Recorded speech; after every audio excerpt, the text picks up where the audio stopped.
ಎಲ್ಲರಿಗೂ ನಮಸ್ಕಾರ. ಇಂದು ನಾವು ಬಾಕಿ ಪಾವತಿಗಳನ್ನು ಹೇಗೆ ನಿರ್ವಹಿಸೋದು ಅಂತ ತೋರಿಸುತ್ತೇವೆ. ಮೊದಲಿಗೆ ಸಪ್ಲೈಯರ್ ಬಾಕಿ ಪಾವತಿಗಳ ಮೇಲೆ ಗಮನ ಕೊಡೋಣ. ಇಲ್ಲಿದೆ ಪರ್ಚೇಸ್ ಎಂಟ್ರಿ ಸ್ಕ್ರೀನ್. ಐಟಂ ಆಯ್ಕೆ ಮಾಡಿ ಮತ್ತು ಎಲ್ಲಾ ಅಗತ್ಯ ಫೀಲ್ಡ್ಗಳನ್ನು ತುಂಬಿ.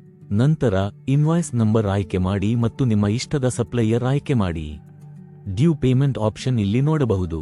ನೀವು ಹಳೆಯ ಬಿಲ್ಲುಗಳನ್ನು ನೋಡಬಹುದು ಮತ್ತು ಪ್ರಸ್ತುತ ಬಿಲ್ ಕೂಡ ಪಾವತಿಗೆ ಆಯ್ಕೆಯಾಗಿದೆ. ಇಲ್ಲಿ ನೀವು ಕ್ರೆಡಿಟ್ ವೌಚರ್ ಆಯ್ಕೆ ಮಾಡಬಹುದು. ಕ್ರೆಡಿಟ್ ನೋಟ್ ಅಂದ್ರೆ ನೀವು ಪರ್ಚೇಸ್ ರಿಟರ್ನ್ ಮಾಡಿದ್ದೀರಿ ಮತ್ತು ಪಾವತಿಯನ್ನು ಬಾಕಿ ಇಟ್ಟಾಗ ಅದನ್ನು ಕ್ರೆಡಿಟ್ ನೋಟ್ ಆಗಿ ಪ್ರೋಸೆಸ್ ಮಾಡ್ತಾರೆ. ನೀವು ಕ್ರೆಡಿಟ್ ವೌಚರ್ ಆಯ್ಕೆ ಮಾಡಬಹುದು.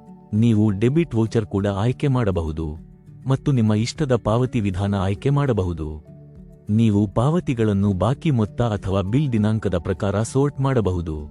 ಎಸ್ ಕ್ಲಿಕ್ ಮಾಡಿ, ಅದು ಅದರಂತೆ ಸೋರ್ಟ್ ಆಗುತ್ತದೆ. ನೀವು ಆರ್ಡರ್ ಟೈಪ್ ಆಯ್ಕೆ ಮಾಡಬಹುದು. ಏರಿಕೆಯಲ್ಲಿ ಅಥವಾ ಇಳಿಕೆಯಲ್ಲಿ ಸೋರ್ಟ್ ಮಾಡಬಹುದು. ಇಳಿಕೆಯಲ್ಲಿ ಕ್ಲಿಕ್ ಮಾಡಿ ಮತ್ತು ನಂತರ ಎಸ್ ಕ್ಲಿಕ್ ಮಾಡಿ ಅನ್ವಯಿಸಲು. ನಂತರ ಸಬ್ಮಿಟ್ ಮತ್ತು ಅಡ್ಜಸ್ಟ್ ಮೇಲೆ ಕ್ಲಿಕ್ ಮಾಡಿ ಪ್ರಕ್ರಿಯೆಯನ್ನು ಪೂರ್ಣಗೊಳಿಸಲು.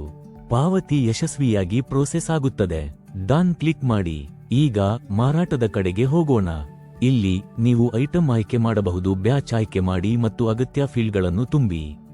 ನಾವು ಈಗ ಗ್ರಾಹಕರ ಬಾಕಿ ಪಾವತಿಗಳನ್ನು ತೋರಿಸುತ್ತೇವೆ. ಪೇಷಂಟ್ ಹೆಸರನ್ನು ಕ್ಲಿಕ್ ಮಾಡಿ ಮತ್ತು ಗ್ರಾಹಕರನ್ನು ಆಯ್ಕೆ ಮಾಡಿ.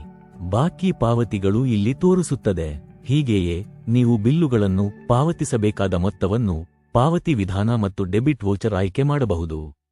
ಸಬ್ಮಿಟ್ ಮತ್ತು ಅಡ್ಜಸ್ಟ್ ಮೇಲೆ ಕ್ಲಿಕ್ ಮಾಡಿ ಪ್ರಕ್ರಿಯೆಯನ್ನು ಪೂರ್ಣಗೊಳಿಸಲು. ಕೊನೆಗೆ ಹೋಲ್ಸೇಲ್ ಸೆಕ್ಷನ್ಗೆ ಹೋಗೋಣ. ಇಲ್ಲಿ ನೀವು ರಿಟೈಲರ್ಗಳ ಬಾಕಿ ಪಾವತಿಗಳನ್ನು ನೋಡಬಹುದು. ಐಟಂಗಳನ್ನು ಆಯ್ಕೆ ಮಾಡಿ, ಬ್ಯಾಚ್ ಆಯ್ಕೆ ಮಾಡಿ, ಎಲ್ಲಾ ಅಗತ್ಯ ಫೀಲ್ಡ್ಗಳನ್ನು ತುಂಬಿ ಮತ್ತು ರಿಟೈಲರ್ ಹೆಸರು ಆಯ್ಕೆ ಮಾಡಿ.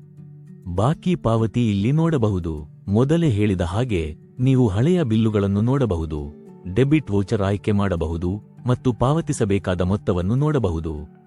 ಪಾವತಿ ವಿಧಾನ ಆಯ್ಕೆ ಮಾಡಿ ಮತ್ತು ಫಿಲ್ಟರ್ಗಳನ್ನು ಅನ್ವಯಿಸಬಹುದು. ಸಬ್ಮಿಟ್ ಮತ್ತು ಅಡ್ಜಸ್ಟ್ ಮಾಡಿದ ನಂತರ ಪಾವತಿ ಯಶಸ್ವಿಯಾಗಿ ಪೂರ್ಣಗೊಳ್ಳುತ್ತದೆ.